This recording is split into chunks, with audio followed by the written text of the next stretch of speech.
রুফায়দার অবস্থা।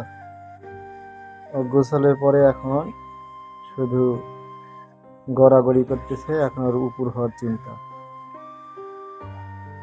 তাহলে এই উঁচা দিক থেকে এইভাবে উপর হতে পারবে। এই যে উপর হয়ে গেল। এই উপর কি হইল? উপর কি হইল? এই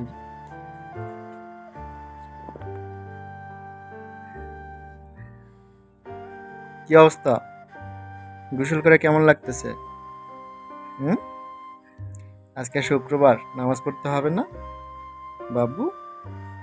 এই যে দেখেন মাথার চুল আঁচড়ায় দিয়ে খুব ইয়া লাগতেছে।